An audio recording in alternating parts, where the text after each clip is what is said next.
Здравствуйте, это новости 24. Ингушетию с рабочей поездкой посетил первый заместитель министра сельского хозяйства России Джамбулат Хатуов. Он ознакомился с реализацией государственной программы «Комплексное развитие сельских территорий». С самого утра делегация посетила Малгобекский и Назрановский районы, где гости осмотрели стройплощадки социальных объектов, возводимых в рамках поручения главы Ингушетии. Репортаж Залимхана Калоева.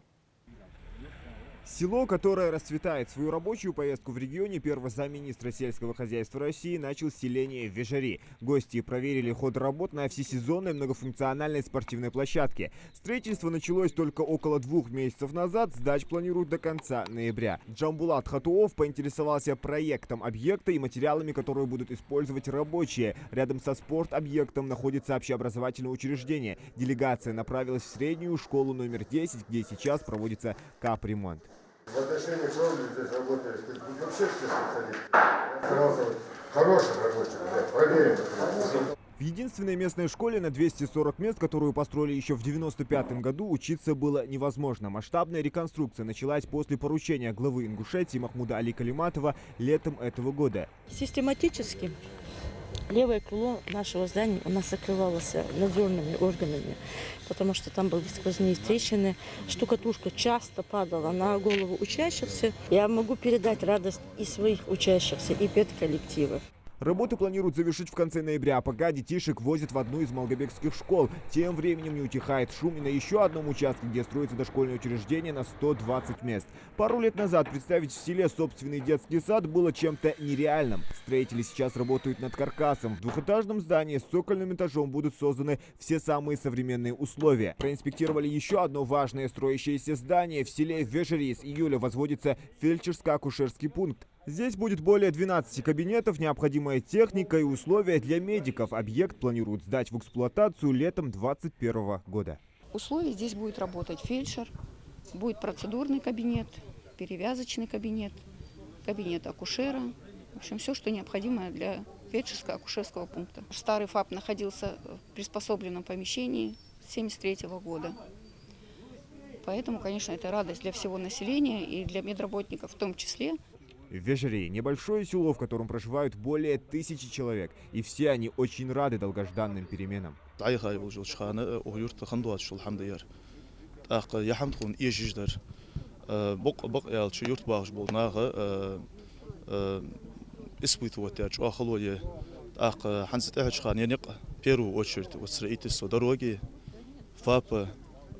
Спортплощадки.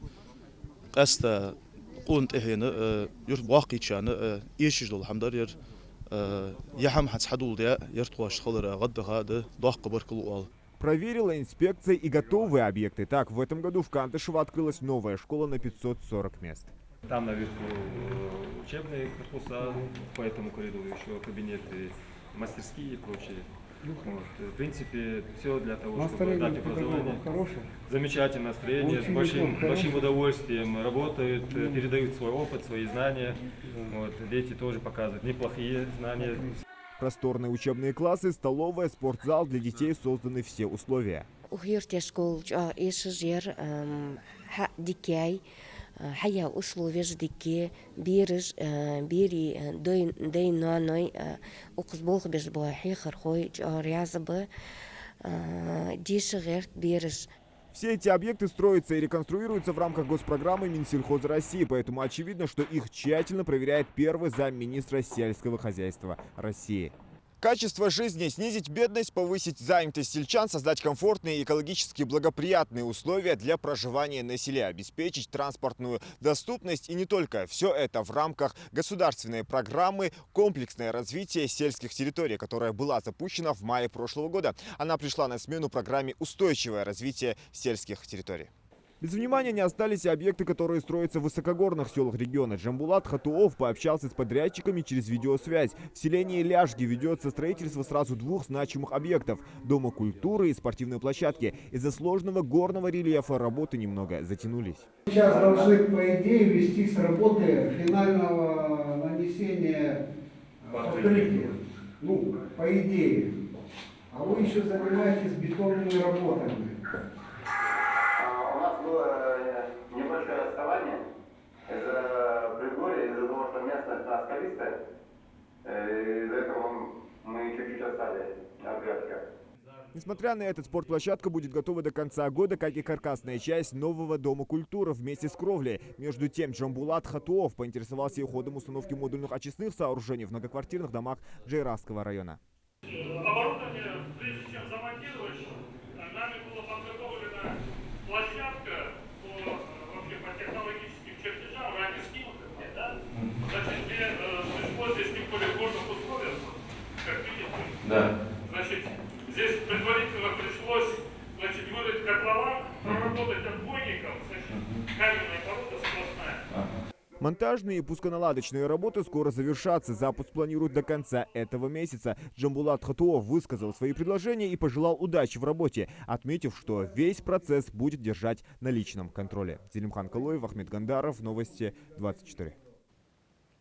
Увиденное в ходе инспекции обсудили позже в Магасе на совещании под председательством Джамбулата Хатуова и Махмуда Али Калиматова. Развитие сельского хозяйства и состояние агропромышленного комплекса Ингушетии в целом в репортаже Муслима Ганиева. Главная цель визита первого замминистра сельского хозяйства России – узнать, а главное самому увидеть, как на территории Ингушетии реализуется госпрограмма комплексного развития сельских территорий, в рамках которой ведется строительство более 80 объектов в селах республики. Большую часть из них, а именно 65, занимает благоустройство сельских территорий. Еще строится 18 объектов социальной и инженерной инфраструктуры. Так, в сельском поселении Вежари Малгобекского района появится сразу 3 социальных объекта. Это детский сад, ФАП и многофункциональная спортивная площадка. Также идет и капитальный ремонт сельской школы. Такого внимания властей жители села не видели никогда. Мы рассматриваем как свидетельство внимания к нуждам республики и поддержания со стороны федерального центра нашего сельского хозяйства. Накопившиеся проблемы в республике, тесное и плодотворное взаимодействие органов власти с Министерством сельского хозяйства для нас очень значимы. Ситуация в сфере агропромышленного комплекса, ход реализации мероприятий государственной программы, комплексное развитие сельских территорий мы постоянно держим на контроле. Основные цели госпрограммы – это сохранение доли сельского населения в России не менее 25%, достижение соотношения среднемесячно располагаемых ресурсов сельского и городского домохозяйств до 80%, повышение доли общей площади благоустроенных жилых помещений в сельских населенных пунктах до 50%. Все производство делается для того, чтобы поднимать качество жизни, и хотелось обратить внимание, что сегодня Ингушетия в числе субъектов Российской Федерации, которые участвуют в реализации программы развития комплексных территорий. И текущий бюджет в объеме 360 миллионов рублей – это, наверное, только начало этого вопроса. В следующем году предварительная заявка в республике в 2 раза больше. И, конечно, мы все заинтересованы, чтобы она состоялась. А в масштабах страны мы располагаем согласованной цифрой в 38 миллиардов рублей на реализацию данной программы. Вообще появление этой программы – это прямая поддержка и указание президента нашей страны, правительства. Это непосредственно ответственность Дмитрия Николаевича Патрушева как министра и нас всех как большой команды. И текущее кассовое исполнение этой программы для нас является принципиально важным. Поэтому мы заинтересованы в том, чтобы она была реализована в полном объеме. Сегодняшняя наша инспекция показала, что действительно сделано сегодня очень много. Заказчик реально оказывает практическую помощь подрядчикам. Будем говорить, включили строительный форсаж, поэтому время есть, и мы рассчитываем, что оно будет исполнено. Госпрограмма развития сельских территорий принята правительством России в мае 2019 года. Программа будет работать 5 лет с 2020 по 2025. Количество социальных объектов, введенных за последние годы, сохраняется отставание от других регионов Российской Федерации, в том числе субъектов Северокавказского федерального округа, по уровню качества жизни сельчан, обеспеченности рабочими местами, объектами социальной и инженерной инфраструктуры. Четкие ориентиры этой работы обозначены президентом России Владимиром Владимировичем Путиным, который сказал, что развитие АПК – это не только решение производственных задач, это создание новых рабочих мест, повышение доходов, качества жизни миллионов людей. Еще раз хочу искренне выразить признательность, Жамбулат Хидирович, за визит в нашу республику. Рассчитываем на понимание с вашей стороны трудностей развития сельскохозяйственной Ингушетии и поддержку наших предложений. Еще один важный вопрос на повестке совещания – развитие сельского хозяйства Ингушетии. В агропромышленный комплекс республики входит 14 государственных унитарных предприятий, 54 сельхозкооперативов и около 2000 КФХ. Кроме этого, в регионе имеется более 50 тысяч личных подсобных хозяйств. За 9 месяцев 2020 года объем продукции этих производителей увеличился на 100 с лишним процентов по сравнению с аналогичным периодом прошлого года. Благодаря мерам государственной поддержки, на которые оказывались и в прошлом году у нас, мы выделяли субсидии, значит, у нас идет рост увеличения поголовья КРС на 5,6% и мелкорогатого скота на 17%. В республике функционирует 14 ГУПов, подведомственных Министерству сельского хозяйства, государственных предприятий. Значит, по этим группам была сложная ситуация. Мы по каждому группу поставили индивидуальный план развития группы. И вот в этом году впервые мы выходим на прибыль. У нас 22% мы ожидаем. И впервые в этом году, значит, у нас будет отчисление в бюджет республики по группам. Глава Ингушетии отметил, что нужно вести учет производительности ГУПов республики и применять жесткие меры по отношению к тем, кто показывает плохие результаты сбора зерновых культур. Надо, чтобы эти земли передавались тем успешным, и пусть успешный ГУП, у него будет эта земля, и будем помогать, кто будет работать. А кто не будет работать, значит, это наше право, вот Минимущество, Минсельхоз. Берите учредители и определяйте с этими горе-директорами. Семена дали, удобрения дали, а выступает по телевизору и говорит, я много потратил на удобрения и на семена. Так кто из нас этот? Лукавит тут. Правительство анализирует. И это будет подход такой. По окончанию, когда я увижу эти цифры, мы уже будем по-другому говорить. У нас много сел, у нас очень много населенных пунктов, где нам развивать надо. Но если мы не будем работать, как это принято, правильно, достоверно, порядочно подходить к своему делу, вот я к чему вас призываю, тогда нам пойдут навстречу. И когда мы в срок, как написано, исполним те требования, которые возложены на нас. Ведь дают деньги, говорят, пожалуйста, чтобы нам шли навстречу, мы должны идти в одну сторону с Министерством сельского хозяйства. В одну сторону. Тогда у нас будет порядок. На совещании также поднимали вопросы развития сельского хозяйства, которые требуют вмешательства федерального центра. Так, республика нуждается в строительстве сушилок и хранилищ для зерна в 3 районах. Мы поддерживаем эту инициативу, крайне заинтересованы, чтобы сушильные комплексы по стране у нас устанавливались. У вас сегодня 80% еще кукурузы не убраны. Вы уже в зоне риска по погодным условиям. Как только подтверждаете готовность, я в присутствии вашего руководителя говорю, лично буду заниматься этим вопросом. Кроме обозначенных вопросов, на совещании также обсудили развитие животноводства, садоводства, восстановление оросительных систем. Из всего этого следует, что сельское хозяйство республики можно и нужно развивать, а федеральное министерство будет всячески этому содействовать. Муслим Ганиев, Асхаб Белакиев, Новости 24. В связи с эпидситуацией в Ингушетии к жителям региона обратился глава субъекта Махмуд Али Калиматов. Цитата. Я в постоянном режиме отслеживаю динамику ПИД-процесса в регионе. Осведомлен я о вашей обеспокоенности в связи с предполагаемым введением ограничений. Во-первых, я хочу вас поблагодарить за стойкость, проявленную в предыдущий период. Первую половину 2020 года мы провели в состоянии стресса и в ожидании возможности задышать полной грудью. Многие из вас долго соблюдали и продолжают соблюдать режим эпидбезопасности. И это правильно. Кого-то вирус коснулся, кого-то нет. Но отрицать существование его уже никому не придет в голову. Мы потеряли 88 человек. Катастрофическая для нашего народа цифра. Благодаря самоотверженному труду врачей, а также помощи благотворителей, волонтеров, поддержки государства, летом случился спад. Сейчас ситуация вновь меняется, в том числе и из-за сезона респираторных инфекций. Друзья, отвечая на поставленный вопрос, нет, у нас не было и нет никакого желания ограничивать вашу жизнь, личное пространство, запрещать ходить на работу, школу, к родственникам, проводить обряды. Напротив, мы помним, как сложно дались нам эти недели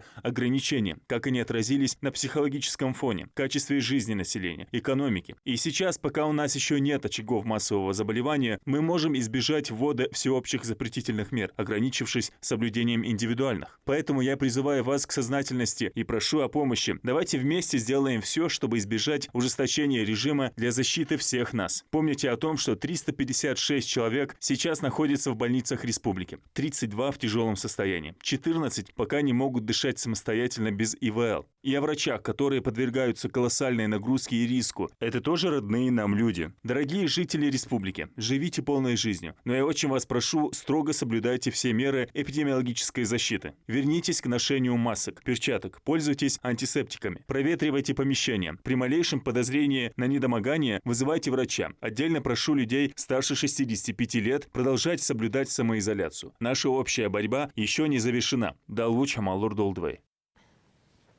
В школах следующей весной планируется провести всероссийские проверочные работы. В проверке качества освоения знаний будут участвовать все параллели, начиная с 4 по 11 классы. По словам главы Рособорнадзора Анзора Музаева, примерное расписание ППР будет опубликовано после его обсуждения с субъектами России. Также отметим, что с текущего года каждая школа вправе сама определять даты проведения проверки и имеет свой вариант контрольных работ по всем предметам. Музаев подчеркнул, что в случае слива экзаменационных работ в сети интернет специальная комиссия сможет отследить школу, чьи работы и были опубликованы.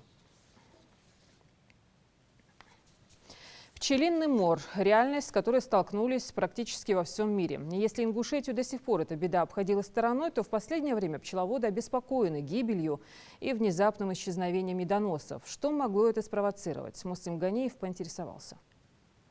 Пчеловоды республики бьют тревогу. Причиной тому массовая гибель пчелиных семей. Обычно полный пчелами улей, сейчас практически пустой. А на дне ящика можно найти множество погибших пчел. Причиной тому может быть несколько. Самое распространенное – это паразиты. Потомственный пчеловод Исраил Хасиев с пчелами знаком с самого детства. Этим ремеслом занимался его отец. Он и привил сыну любовь к пчеловодству. Его, как и многих других ингушских пасечников, беспокоит массовый мор полосатых трудяг. Одну за другой он проверяет своих пчел на наличие вредителей.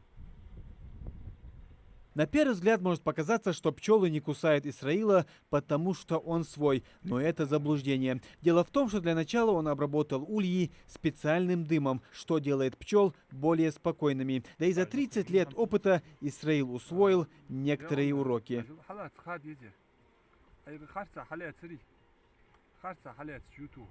Массовый слет пчел, именно так называют гибель пчелосемей, происходит обычно в середине осени. Он наносит все более ощутимый урон по пчеловодству. Слет пчел – это явление, при котором внешне здоровая семья осенью постепенно покидает подготовленное к зимовке гнездо и погибает. 30%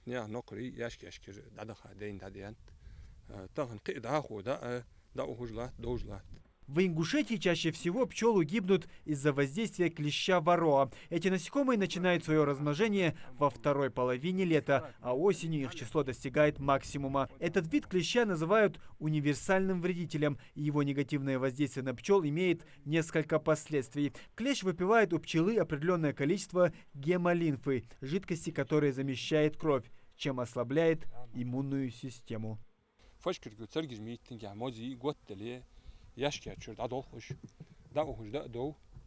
На этой стационарной пасеке более 100 пчелосемей, и если вовремя их не обработать от вредителей, ущерб будет нанесен всем ульям, так как клещ является переносчиком возбудителей болезней не только от пчелы к пчеле, но и от семьи к семье.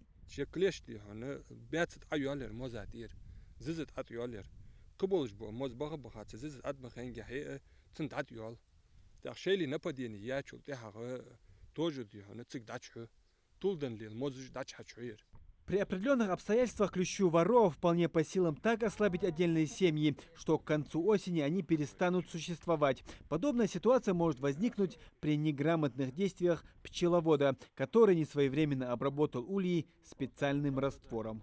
Здоровый пасек Халили Вали после откачки главного взятка, главный взят даялы августе холос. Сразу пасеки, что карантин наложить, обработки есть от клеща. Клещи, которые молодые выходят, они далеко заползают под сегменты, вот эти брюшка, между сегментами вот этих пластинок заползает, и даже некоторые препараты трудно достают, могут их достать оттуда при обработке. Также обработки нужно проводить правильно, согласно инструкции. Если есть подозрение, что пчелиная семья нездорова, нужно сразу же обращаться в ветеринарную службу по месту жительства. Они и консультацию проведут, и подскажут, как вылечить пчел. Мы проводим свое ветеринарное санитарное обследование. В программе «Меркурий» тоже оформляем ветеринарно-сопроводительные документы. Кроме болезни мы можем еще исследовать продукты пчеловодства, мед, исследуем качество, содержание в них веществ, фальсификации. Клещ ворова далеко не главная причина гибели пчелосемей. Они могут умирать и от плохих медосборных условий в течение лета, вирусных и инфекционных болезней, перекармливания сахарным сиропом, наличия в семье старой матки. Эти факторы, безусловно, оказывают свое негативное воздействие на ульи, что становится особенно заметно в конце осени. Муслим Ганиев, Магомед Дидигов, Новости 24. МВД России в целях сохранения безопасности во время распространения коронавирусной инфекции информирует об онлайн-приеме граждан. В органы местного управления можно обратиться дистанционно по любым миграционным вопросам, включая оформление и выдачу паспорта РФ, загранпаспортов, учет граждан России по месту жительства и месту пребывания, по адресно-справочной работе через портал Госуслуги. С полным перечнем предоставляемых услуг можно ознакомиться на сайте МВД России. Отметим, прием граждан в обычном режиме не отменен, однако проводиться он будет с полным соблюдением мер индивидуальной защиты. В России на данный момент диагноз туберкулез поставлен более 1 миллиону человек. 11% из них – это дети. Ну а в масштабах всего мира этот недуг ежедневно убивает 4000 человек. Проблема древняя. В связи с этим совершенствование методов профилактики и ранней диагностики приобретает крайнюю необходимость. Репортаж Амины Боковой. Аспирин, терафлю, таблетки от кашля. Сергей Сабельников внимательно разбирает коробку с лекарствами, которыми пытался вылечить, как он думал, обычный грипп. 9 месяцев назад мужчина почувствовал сильное недомогание, но к врачам обращаться не стал. Говорит, и подумать не мог, что подхватил палочки Коха, поэтому лечился дома. Спустя месяц самостоятельного лечения Сергея в тяжелом состоянии доставили в больницу. На месте выяснилось туберкулез. Симптомы еще остались. Возможно, хирург сказал, что требуется операция. Но если требуется, как он знает, будем делать. А так все хорошо, легче стало. А дома это не лечение. Это так, самоубийство называется, я так понимаю. Вот в этой больнице прекрасно лечится. Это далеко не единичный случай, отмечают врачи Республиканского центра фтизиопульмонологии. Проблема с халатным отношением к своему здоровью всегда стояла крайне остро. Но пандемия коронавируса серьезно осложнила борьбу с туберкулезом, считают медики. Люди боятся попасть в общую сеть, боятся поставить диагноз коронавируса и сидят поэтому дома.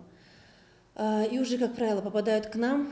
Вот у нас была женщина, тем более женщина из групп риска. Есть по туберкулезу есть группы риска. Это больные с сахарным диабетом, больные, инвалиды, которые сидячий образ жизни, да, прикованы к кровати, курильщики, конечно. Вот поступила женщина с сахарным диабетом в группе риска, которая длительно уже 3 года минимум, она не помнит, чтобы она делала флюорообследование. Цифры по сахарному диабету тоже высокие, она тоже его не контролирует, не лечится. То есть человек полностью запущен. Естественно, в легких там уже процесс с распадом. Несмотря на то, что за последние годы в Ингушетии отмечается снижение основных эпидемиологических показателей по туберкулезу, показатель заболеваемости, в том числе детского населения, остается самым высоким среди республик СКФО – 42,2 на 100 тысяч населения. Врачи призывают не оставаться равнодушными к своему здоровью и ни в коем случае не игнорировать первые признаки инфекции туберкулеза. Самый первый симптом – это кашель. Естественно, кашель. Даже слабость, слабость может длительно присутствовать, но мы можем ее не обращать на это внимания. Но вот кашель уже должен насторожить пациента. Если вы кашляете неделю-две, да, это обострение бронхита там, или еще что-то, или вот после курса, да, когда вы обратились к терапевту, пролечились, все это прошло, это как бы прошло и все. Но если кашель после лечения, если вы уже в течение месяца кашляете и больше, то это обязательно нужно делать флюорообследование, обращаться к нам. Если говорить о детской профилактике тяжелых форм туберкулеза, то здесь на первое место выходит вакцинация БЦЖ. Также рекомендованы диагностические пробы МАНТУ и диаскин-тест. Правда, вот сами родители не особо горят желанием проводить данные процедуры своим детям. Как отмечают врачи, тенденция роста числа отказов от прививки БЦЖ новорожденных и иммунодиагностических проб детского населения в нашей республике сохраняется в течение последних 5 лет. Иммунодиагностика – это не прививка, это диагностический тест, это единственный метод выявления туберкулеза у детского населения. Почему? Потому что дети не выявляются по обращаемости, потому что туберкулез у них протекает с невыраженной клинической симптоматикой, то есть без жалоб особых, без особых изменений в состоянии здоровья. Мы их называем так называемый первичный туберкулез или малая форма туберкулеза. И поэтому, если, допустим, взрослый кашляет, болеет, чихает, у него температура, он худеет, у него появились жалобы, характерные для туберкулеза, он обращается, мы ему делаем рентген-обследование, и дальше другие методы обследования выявляем, то ребенка мы можем пропустить, потому что такой выраженной симптоматики нету. Не секрет, что массовый отказ от вакцинации приводит к вспышкам инфекционных заболеваний. До 20 века туберкулез был практически неизлечим. Теперь же возможно выявить и вылечить заболевания на ранних стадиях. Прививать своего ребенка или нет, конечно, личное дело каждого. Однако нужно помнить, что родители подвергают опасности не только своих детей, но и тех, кто с ними контактирует. Амина Бокова, Магомед Дидигов, Новости 24.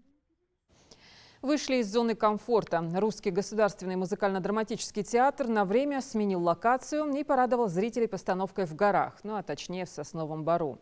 На территории лесопарковой зоны Лока-Рамхи прошел спектакль «Две стрелы» по пьесе Александра Володина. Срежиссировал все это действо Ахмед Льянов. С подробностями Хава Газикова.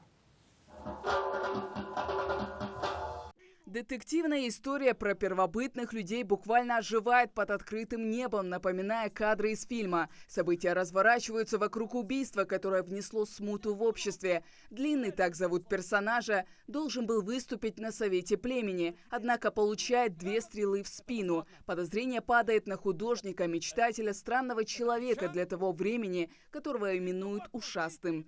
А как ты думаешь, кто его убил? Наверное, кто-то из племени скорпионов. 2 стрелы в спину, это ведь их обычай. А вот поговаривают, что стрелы-то были наши. Ушастый, которого хотят убить, которого подставляют, да, ему предлагает глава рода бежать для того, чтобы он спас свою жизнь, да, чтобы его не убили, зная о том, что его собираются убить. И он говорит о том, что я не хочу, я хочу здесь жить и умереть здесь, там, где вот моя сестра здесь, которая умерла. Там, посмотри, какие деревья, вот видишь, как птицы поют. А глава рода ему говорит, они и там поют, там такие же деревья. Он говорит, нет, здесь особенные. Пьесу играет в лесу, география необычная. Вместе с актерами неповторимую атмосферу создает и назойливая машкара, упорно играя свой спектакль. Звук, свет – все было идеальным, и это тот случай, когда есть реальная возможность воссоздать роковую историю про убийство. А знаешь ли ты, человек боя, если луна увидит кровь, пролитую его же сородичем, этот человек должен обязательно умереть. Сначала умрешь ты. Необычный творческий эксперимент от Русского музыкально-драматического театра Ингушетии проходит в рамках проекта «Легенды Ингушетии». Артисты признаются, что как только идея пришла им в голову, они тут же принялись за ее реализацию. В декорациях живой природы работать сложнее, но все неудобства ушли на второй план. С их слов, пьеса просто создана для постановки на свежем воздухе. Там еще небольшой подъем, листья настоящие, да, и кто-то может споткнуться там, где он это не делает в театре и так далее. Какие-то такие вещи, конечно, они были, и в этом и есть весь интерес и весь этот смак того, что происходит именно там.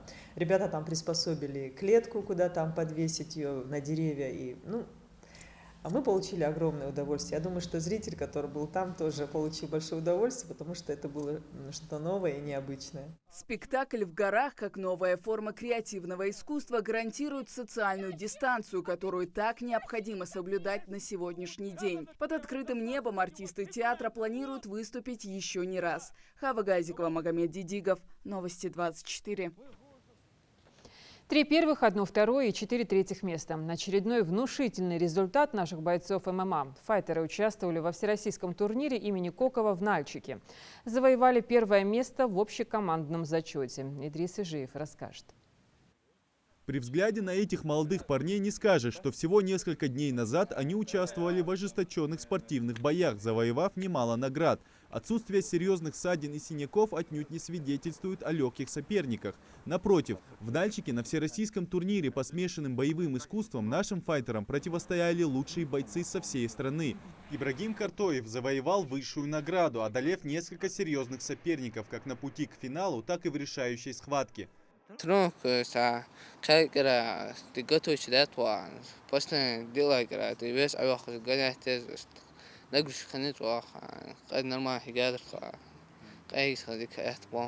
Адам Хамхоев выступил в весе 50 килограммов. Даже несмотря на большой опыт и физическую закалку, победа чемпиону СКФО далась нелегко. Самый тяжелый бой был финальный. Среди спортсменов Чеченской Республики, опять же, выступал с Дагестана.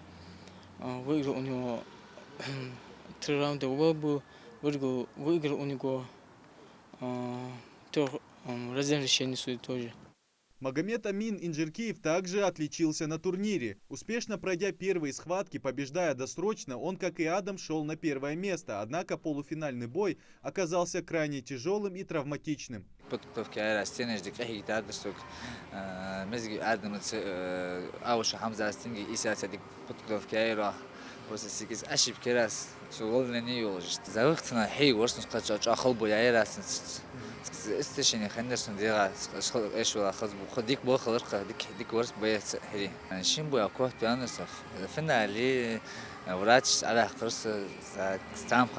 Всероссийский турнир по смешанным боевым искусствам имени Валерия Кокова считается престижным. Соревнования позволяют молодым файтерам раскрыться и показать широкой публике все свои умения. На этот раз Ингушетия отличилась, взяв 1-е общекомандное, а также 8 призовых мест. Мы не ожидали такого результата, потому что до сих пор столько ребят не выигрывало и не становились призерами на таком турнире.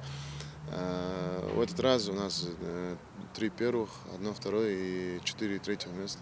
Это очень хороший результат, и командное 1-е. До сих пор не было такого результата. Мы, конечно, очень рады и очень этим мотивированы идти дальше, работать. И я думаю, этим все ясно. Ясно, что мы развиваемся и мы идем в правильном направлении.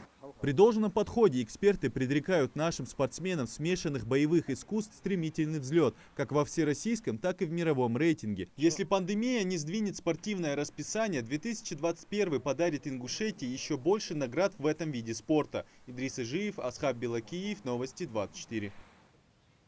Следите за новостями на канале Ингушетия и до встречи.